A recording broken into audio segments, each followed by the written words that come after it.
ಈ ತಾಯಿ ಏನು ಹಂಪಿ ಅಧ್ಯಕ್ಷಣಿ ಅದ, ಇದೇನು ಪ್ರೆಸಿಡೆಂಟ್ ಆಫ್ ಇಂಡಿಯಾಕ್ಕಿಂತ ಏನು ಕಡಿಮೆ ಸ್ಥಾನ ಅಲ್ಲಿದು.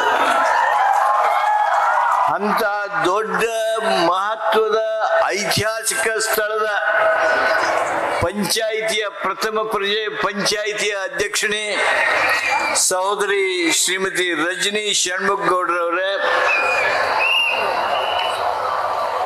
ಈ ಕಾರ್ಯಕ್ರಮವನ್ನು ಏರ್ಪಾಟ್ ಮಾಡೋದ್ರಲ್ಲಿ ಬಹಳ ಜನ ಪಾತ್ರರಾಗಿದ್ದೀರಿ. ಈ ಕಾರ್ಯಕ್ರಮದಲ್ಲಿ ಇನ್ನೊಬ್ಬ ಕ್ರಿಯಾಶೀಲ ಮುಖ್ಯ ಅತಿಥಿಗಳು ಪಾಲ್ಗೊಂಡಿದ್ದಾರೆ.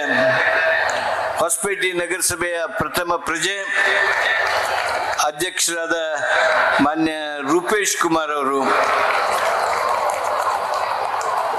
ಈ ಕಾರ್ಯಕ್ರಮ ಇಷ್ಟು ಯಶಸ್ವಿ ಆಗಬೇಕಾದ್ರೆ ಇದರಿಂದ ಹಲವಾರು ಶಕ್ತಿಗಳು ಕೆಲಸ ಮಾಡಬೇಕಾಗ್ತದೆ. ಜನ ಸಾಗರದಂತೆ ಸೇರಿದ್ದೀರಿ, ಎಲ್ಲರೂ ಸಂತೋಷದಲ್ಲಿ ಕುಳಿತಿದ್ದೀರಿ, ವ್ಯವಸ್ಥೆ ಸುನಿಶ್ಚಿತಗೊಳಿಸಲಾಗಿದೆ. ಇದಕ್ಕೆ ಕಾರಣರು ಜಿಲ್ಲಾಧಿಕಾರಿಗಳಾದ MS ದಿವಾಕರ್ ಅವರು, ಮುಖ್ಯ ಕಾರ್ಯನಿರ್ವಾಹಕರಾದ ನೋಂಗಾಯಿ ಮೊಹಮ್ಮದ್ ಅಲಿ ಅಕ್ರಮ್ ಪಾಷಾರ್ ಅವರು, ಪೊಲೀಸ್ ಅಧಿಕಾರಿಗಳಾದ ಹರಿಬಾಬು ಅವರು, ಇವರೆಲ್ಲರೂ ಈ ಸಂದರ್ಭದಲ್ಲಿ ಮಾಡಿರ್ತಕ್ಕಂಥ ಕೆಲಸಕ್ಕಾಗಿ ಇವತ್ತು ನಾವೆಲ್ಲ ಸಂತುಷ್ಟರಾಗಿ ಹಂಪಿ ಉತ್ಸವವನ್ನು ಬಹಳಷ್ಟು ಅಭಿಮಾನದಿಂದ ಗಮನಿಸ್ತಾ ಇದ್ದೇವೆ. ಪ್ರಾರಂಭದಲ್ಲಿ ದಿವಾಕರ್ ಅವರು ಕೆಲವು ಮಾತುಗಳನ್ನು ಹೇಳಿದರು. ಹಲವಾರು ಸಲಹೆ ಸೂಚನೆಗಳನ್ನ ಹಂಪಿ ಉತ್ಸವ ಹೆಂಗ ಆಗ್ಬೇಕು ಅನ್ನೋದ್ರೊಳಗೆ ಕೊಟ್ಟಿದ್ದೀವಿ ನಾವು ಖರೆ. ಆದ್ರೆ ಆ ಸಲಹೆಗಳನ್ನೆಲ್ಲ ಅನುಷ್ಠಾನಗೊಳಿಸೋದ್ರ ಮೂಲಕ ಹಂಪಿಯನ್ನ ಇದು ಮನರಂಜನೆ ಸ್ಥಳ ಅಲ್ಲ, ಇದು ನಮ್ಮ ಹೆಮ್ಮೆಯ ಸ್ಥಳ, ಇದರ ವಾರಸುದಾರರು ನಾವು ಅನ್ನೋ ಭಾವನೆಯನ್ನ ಮೂಡಿಸುವ ಕೆಲಸ ಮಾಡಿದ್ದಾರಲ್ಲ. ಅದಕ್ಕಾಗಿ ನಾನು ಜಿಲ್ಲಾಧಿಕಾರಿಗಳು ಹಾಗೂ ಅವರೆಲ್ಲ ಸಿಬ್ಬಂದಿಯವರಿಗೆ ನನ್ನ ವಿಶೇಷವಾದ ಅಭಿನಂದನೆಗಳನ್ನ ಹೇಳ್ತೀನಿ. ಹಂಪಿ ಅಂದ್ರೆ ಕರ್ನಾಟಕ. ಈಗ ನಾವು ಮೊನ್ನೆನ ಆಚರಣೆ ಮಾಡಿದೀವಿ, ಹೋದ ವರ್ಷ ಪೂರ್ಣ ಆಚರಣೆ ಮಾಡಿದೀವಿ. ಕರ್ನಾಟಕ ನಾಮಕರಣ ಆಗಿ 50 ವರ್ಷ ಆಯ್ತು. ಸುವರ್ಣ ಕರ್ನಾಟಕ ಸಂಭ್ರಮವನ್ನು ಆಚರಣೆ ಮಾಡಿದ್ವಿ. ಹಂಪಿ ಅಂದ್ರೆ ಕರ್ನಾಟಕ. ಕರ್ನಾಟಕದ ಹೆಸರು ಮೈಸೂರಿಂದ ಕರ್ನಾಟಕ ಆದಾಗ ಕರ್ನಾಟಕ ಜ್ಯೋತಿ ಮೊದ್ಲಕ್ಕೆ ಎಲ್ಲರೂ ಬಂದಿದ್ರ ಅದು ಹಂಪಿ ವಿರೂಪಾಕ್ಷ ದೇವರ ಹತ್ರ ಬಂತು ಅನ್ನೋದನ್ನ ಯಾರು ನೆನಪಾರೋದಕ್ಕೆ ಸಾಧ್ಯ ಇಲ್ಲ. ಅಂತ ತನ್ನ ಇತಿಹಾಸವನ್ನ ಸತ್ಯುತವಾಗಿರ್ತಕ್ಕಂಥ ಶಕ್ತಿಯನ್ನ ಹೊಂದಿರುವುದು ನಮ್ಮ ಹಂಪಿ. ಕರ್ನಾಟಕ ಅಥವಾ ಕನ್ನಡ ನಾಡು, ಕರ್ನಾಟಕ ಇದು ಮಂತ್ರ ಕಣ, ಇದು ಶಕ್ತಿ ಕಣ, ಇದು ತಾಯಿ ಕಣ, ದೇವಿ ಕಣ ಎಂತ ಹೇಳ್ತಕ್ಕಂಥ ಕವಿ ಅಂದ್ರೆ ರಾಷ್ಟ್ರ ಕವಿ ಕುವೆಂಪು. ಇಂಥ ಕರ್ನಾಟಕದ ಹೆಮ್ಮೆಯ ವಾರಸುದಾರರು ನಾವೆಲ್ಲ. ಹಂಪಿಯಲ್ಲಿ ಪ್ರತಿಯೊಂದು ಕಲ್ಲು ಇತಿಹಾಸವನ್ನ ಹೇಳ್ತಾ ಇವೆ. ಪ್ರತಿಯೊಂದು ಇನ್ನು ಮಣ್ಣಿನಲ್ಲೇ ಉಳಿದಿರ್ತಕ್ಕಂಥ ಕಲ್ಲು ರೋಮಾಂಚಕವಾಗಿರ್ತಕ್ಕಂಥ ಕಥೆಗಳನ್ನ ಬಿತ್ತರಿಸ್ತಾ ಇವೆ. ಹಂಪಿ ಇದು ನಾವು ಹೊಗಳ್ಕೊಳ್ಳೋದಲ್ರಿ, ಇದನ್ನ ಜಗತ್ತಿನೊಳಗೆ ಹೊಗಳ್ತಾ ಇದ್ದಾರೆ ಜನ. ಇತಿಹಾಸಕಾರರು. ಆದ್ರಿಂದ ಯುನೆಸ್ಕೋದವರು ಹಂಪಿಯನ್ನ ವಿಶ್ವದ ಪಾರಂಪರಿಕ ತಾಣ ಅಂತ ಹೇಳಿ ಘೋಷಣೆ ಮಾಡಿದ್ದಾರೆ. ವರ್ಲ್ಡ್ ಹೆರಿಟೇಜ್ ಸೈಟ್ ಅಂತ ಹೇಳಿ ಯಾವರ ಇವತ್ತ ಗುರುತಿಸಲಾಗಿದ್ರೆ ಅದರಲ್ಲಿ ಅತ್ಯಂತ ಮಹತ್ವದ ಶ್ರೇಷ್ಠವಾಗಿರ್ತಕ್ಕಂಥ ತಾಣ ಅದು ಹಂಪಿ ಅನ್ನೋದನ್ನ ಬಹಳ ಗೌರವ ಅಭಿಮಾನದಿಂದ ನಾವು ನೀವೆಲ್ಲರೂ ನೆನಪಿಸ್ಕೊಳ್ಬೇಕು. ಅಂತ ಹಂಪಿ ನೆನಪು ಮಾಡ್ಕೋತ ನಾವು ಹಂಪಿ ಉತ್ಸವವನ್ನ ಆಚರಣೆ ಮಾಡ್ತಾ ಇದ್ದೀವಿ. ನಾವು ಯಾವುದೋ ದೊಡ್ಡ ಕೆಲಸ ಆದಾಗ ಅದನ್ನ ಯಾರು ಮಾಡಿದ್ರು ಅನ್ನೋದನ್ನ ನಾವು ನೆನಿತೀವಿ. ಈ ಹಂಪಿನ ನಾವು ನೆನಪು ಮಾಡ್ಕೊಳ್ಳುವಾಗ ವಿಜಯನಗರದ ಅರಸರನ್ನ ನಾವು ನೆನಪು ಮಾಡ್ಕೋತೀವಿ, ಒಬ್ಬೊಬ್ಬರನ್ನ ಗುರುತಿಸ್ತೀವಿ, ಅವರಿಗೆ ಗೌರವ ಸಲ್ಲಿಸ್ತೀವಿ. ಹಂಪಿಯ ಶ್ರೀಮಂತಿಕೆಯನ್ನ, ಹಂಪಿಯ ಸಂಸ್ಕೃತಿಯನ್ನ, ಹಂಪಿಯ ಕಲೆಯನ್ನ ನಾವೆಲ್ಲ ನೆನಪು ಮಾಡ್ಕೋತೀವಿ. ಒಂದ್ ಮಾತು ಹೇಳಿದ್ರು DC ಅವರು, ಈ ವಿಜಯನಗರ ಜಿಲ್ಲೆಯೊಳಗ ಇಂಥ ಜಾತಿ ಇಲ್ಲ ಅಂತಿಲ್ಲ, ಅಂದ್ರ ಸರ್ವರನ್ನೊಳಗೊಂಡಿರ್ತಕ್ಕಂಥ ಈ ವಿಜಯನಗರ ಸಾಮ್ರಾಜ್ಯ ಆಗಿತ್ತು. ಕನ್ನಡದ ಗಂಡು ಮೆಟ್ಟಿನ ಸ್ಥಳ ಆಗಿತ್ತು. ಅಂತ ವಿಜಯನಗರ ಅವರು ಹೊಗಳುವಾಗ ನನಗನಿಸ್ತಿತ್ತು, ಇದು ಕೇವಲ ಜಾತಿ ಮತಗಳಿಂದ ಮಾತ್ರ ಅಲ್ಲ, ಸರ್ವ ಜನರ ಶಾಂತಿಯ ತೋಟ. ಕುವೆಂಪು ಏನಾದರೂ ಕನಸು ಕಂಡಿದ್ದಾರಲ್ಲ, ಆ ಸರ್ವ ಜನಾಂಗದ ಶಾಂತಿಯ ತೋಟ ಅದು ಹಂಪಿ ಆಗಿತ್ತು ಅನ್ನೋದನ್ನ ಯಾರು ಮರೆಯುವಂತಿಲ್ಲ. ಆ ಹಿನ್ನೆಲೆಯೊಳಗ ಬಂಧುಗಳೇ, ನಾವೆಲ್ಲ ಕನ್ನಡ ನಾಡಿನ ಸಾಂಸ್ಕೃತಿಕ ಪರಂಪರೆಯ ದ್ಯೋತಕವಾದ ಹಂಪಿ ಉತ್ಸವವನ್ನ ನಾವು ಇವತ್ತು ಅಭಿಮಾನದಿಂದ ಆಚರಣೆ ಮಾಡ್ತಾ ಇದ್ದೇವೆ. ಹಂಪಿಯನ್ನ ನೆನೆಸ್ಕೊಳ್ಳುವಾಗ ಹೆಂಗ ನಾವು ಅರಸರನ್ನ, ವಿಜಯನಗರ ಅರಸರನ್ನ ನೆನಪು ಮಾಡ್ಕೋತೀವಿ, ಹಂಗ ಹಂಪಿ ಉತ್ಸವ ಮಾಡಿ ನಾವು ಜಿಗಿದಾಡುವಾಗ, ಸಂತೋಷ ಪಡುವಾಗ, ಅಭಿಮಾನ ಪಡುವಾಗ, ನಾವೆಲ್ಲ ಈ ಸಂಜೆ ಎಲ್ಲರೂ ಕೂಡುವಂತೆ ಮಾಡಿ ಈ ಸಂತೋಷದ ವಾತಾವರಣ ಏನು ಸೃಷ್ಟಿ ಮಾಡಿರುತ್ತೆ.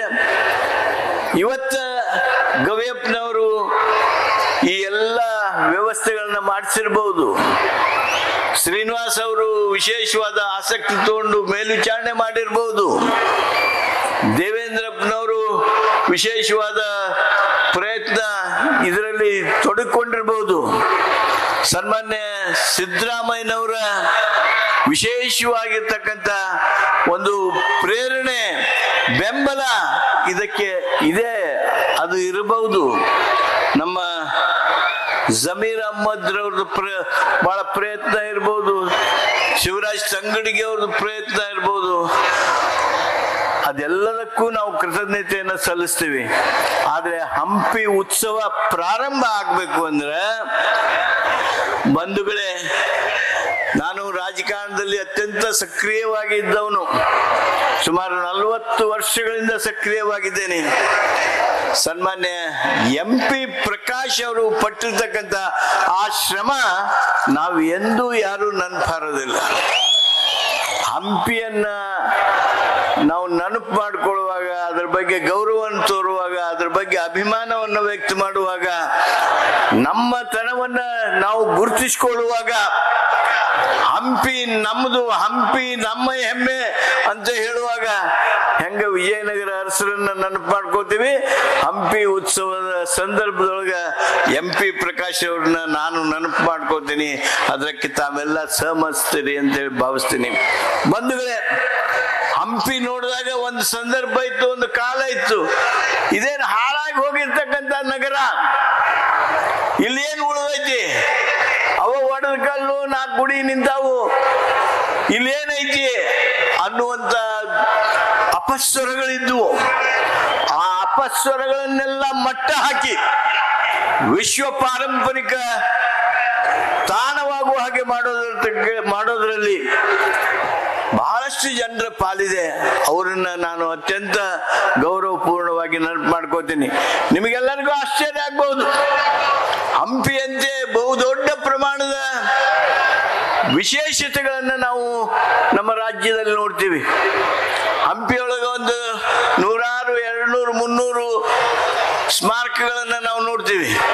ನಮ್ಮ ಕರ್ನಾಟಕದೊಳಗ 25,000 ಸ್ಮಾರಕಗಳು, 25,000 ಮಾನ್ಯುಮೆಂಟ್ಸ್ ನಮ್ಮ ರಾಜ್ಯದಲ್ಲಿ ಇವೆ ಅನ್ನೋದನ್ನ ಬಹಳ ಗರ್ವದಿಂದ ಹೇಳ್ತೀವಿ.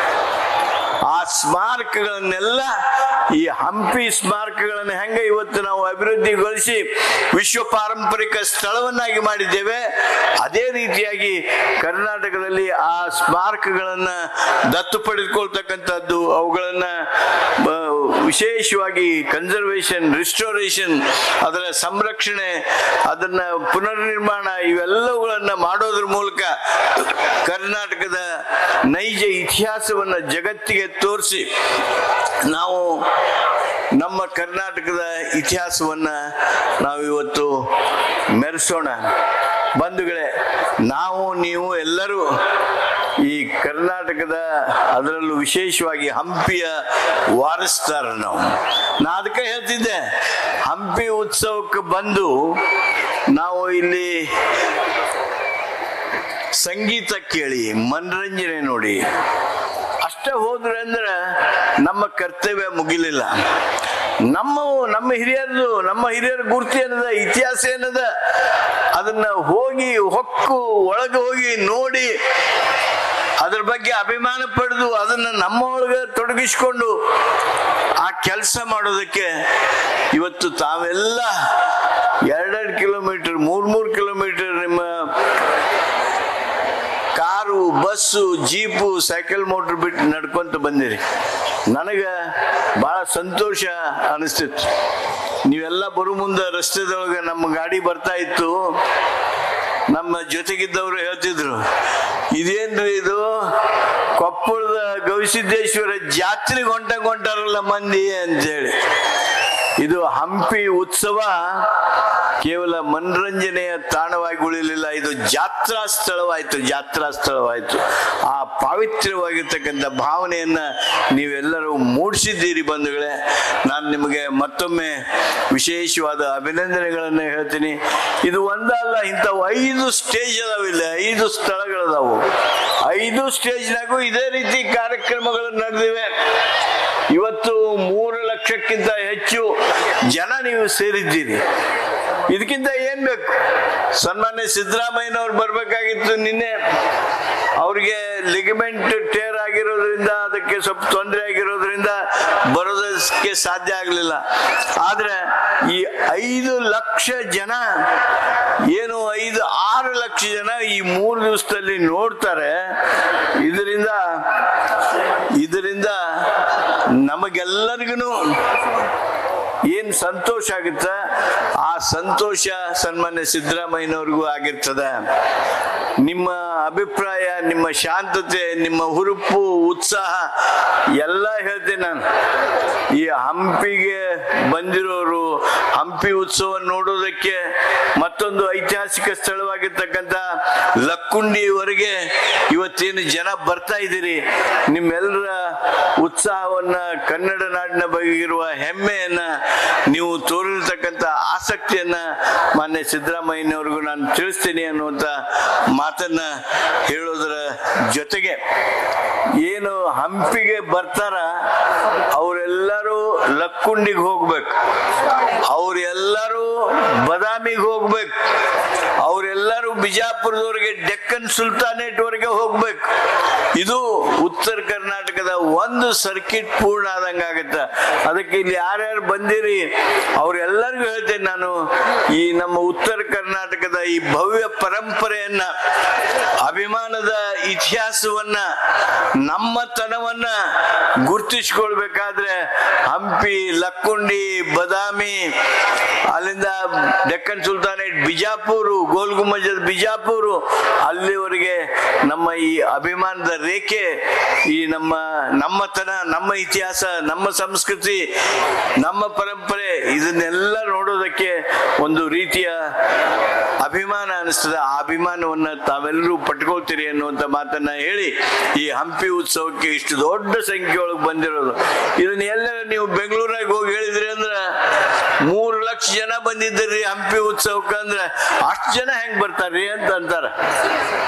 ನಾವು ರಾಜಕಾರಣದಲ್ಲಿ ಇದ್ದವ್ರು ರಗಡ ಮಂದಿ ಇಲ್ಲೇನ್ ವೇದಿಕೆ ಮೇಲೆ ಅದೇವಿ, ಬೇರೆ ಬೇರೆ ಪಾರ್ಟಿಯವರು ಅದೇವಿ. ನಾವು ನಿಮ್ಗೆಲ್ಲರಿಗೂ ಗುರ್ತೈತಿ, ಒಂದು ಕಾರ್ಯಕ್ರಮ ಮಾಡ್ಬೇಕಾದ್ರೆ ನಮಗ 1 ಲಕ್ಷ ಮಂದಿನ ಕೂಡಿಸ್ಬೇಕು ಅಂದ್ರೆ ಬಹಳ ತ್ರಾಸ ಆಕಿರ್ತೈತಿ. 10 ಸಲ ಫೋನ್ ಮಾಡಿ ನಾವು ನಮ್ಮ ಗವಿಯಪ್ಪನವ್ರಿಗೆ ಹೇಳ್ತಿರ್ತೀವಿ, ಬಾ ಮಂದಿನ ಕೂಡಿಸ್ಬೇಕ್ರಿ, ಅಲ್ಲಿ ಬಸ್ ಕಳಿಸ್ರಿ, ಅಲ್ಲಿ ಕಾರ್ ಕಳಿಸ್ರಿ, ಅಲ್ಲಿಗೆ ಜೀಪ್ ಕಳಿಸ್ರಿ ಅಂತ ಹೇಳಿ. ಆದ್ರೆ ನಿಮ್ಗೆ ಯಾರು ಬಸ್ ಕಳಿಸಿಲ್ಲ, ಯಾರು ಜೀಪ್ ಕಳಿಸಿಲ್ಲ, ಯಾರು ಸೈಕಲ್ ಮೋಟರ್ ಕಳಿಸಿಲ್ಲ. ನೀವು ಇಷ್ಟು ಸ್ವಯಂ ಪ್ರೀತಿ, ಸ್ವಯಂ ಅಭಿಮಾನ, ನಿಮ್ಮತನ, ನಮ್ಮತನ, ನಮ್ಮ ಹಂಪಿ, ನಮ್ಮ ಕರ್ನಾಟಕ, ನಮ್ಮ ಕನ್ನಡ ನಾಡು ಅಂತೇಳಿ ಬಂದಿರಿ. ಅದಕ್ಕಾಗಿ ನಿಮ್ಮೆಲ್ಲರಿಗೆ ನಮಸ್ಕರಿಸಿ ನನ್ನ ಮಾತನ್ನು ಮುಗಿಸ್ತೇನೆ. ನ್ಯೂಸ್ ಫಸ್ಟ್, ನಿರ್ಭೀತಿಯಿಂದ ನಿಮ್ಮ ಪರವಾಗಿ.